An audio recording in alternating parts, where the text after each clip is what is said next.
গ্রীষ্ম শরৎ বর্ষা আমার একটাই ভরসা রান্না। আমি রান্না নিয়েই থাকি সবসময়। রান্না করতে ভালোবাসি, খেতে ভালোবাসি, খাওয়াতেও ভালোবাসি, আর নতুনত্ব কিছু বানাতেও ভালোবাসি।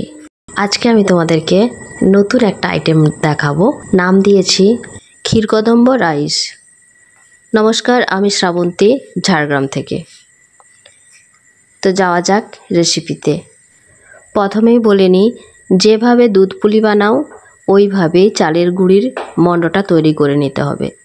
আমি একটু ক্ষীর বানিয়ে নিয়েছি দুধ দিয়ে। তো ক্ষীর সবাই বানাতেই জানো, আর যদি না বানাতে জানো তো আমাকে কমেন্ট সেকশনে লিখো, আমি পরে রেসিপিটা দেখিয়ে দেব ক্ষীর বানানোর খুব সহজ পদ্ধতিতে। এবার আমি ওই চালের মণ্ডটার মধ্যে ক্ষীরটাকে ভরে, যেমন করে ভরলাম অমনি করে ভরে রেখে দেব।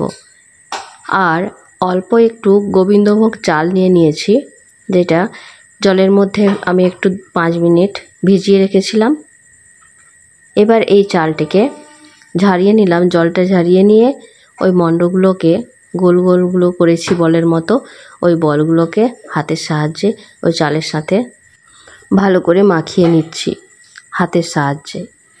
এবার একটা বড় হাঁড়িতে জল গরম করতে দিয়ে দিয়েছি। হাঁড়ির ঢাকনার মধ্যে একটা ফুটো ঝুড়ি দিয়ে দিলাম,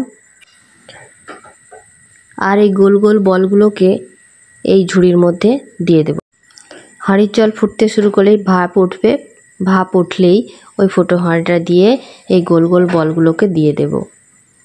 এবার ওপর থেকে একটু যে কামধেনু রং হয়, ওই মিহিদানা করার জন্য কামধেনু রং পাওয়া যায়, তো ওই রংটা ওপর থেকে আমি একটু একটু দিয়ে দেব।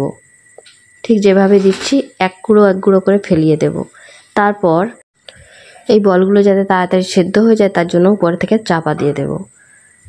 15 থেকে 20 মিনিট এই ভাপের মধ্যে সেদ্ধ হবে। যেমন করে শুকনো পিঠে বানাও ঠিক সেইভাবে এগুলো সেদ্ধ হবে, ভাপটা যাতে না বেরিয়ে যায় সেই চেষ্টাই করো। তো এবার 15 থেকে 20 মিনিট সেদ্ধ হয়ে গেলেই রেডি হয়ে যাবে ক্ষীরকদম্ব রাইস। দেখতে তো অসম্ভব সুন্দর হয়েছে, খেতেও খুব সুন্দর হয়েছিল।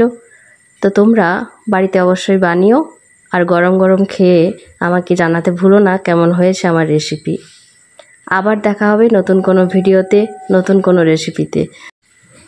যদি রেসিপিটা ভালো লেগে থাকে তাহলে তোমাদের মূল্যবান মতামতটা দিয়ে যেতে ভুলো না। তো টাটা, বাই বাই। আবার দেখা হচ্ছে অন্য কোনো রেসিপিতে, অন্য কোনো ভিডিওতে। ভালো থেকো, সুস্থ থেকো।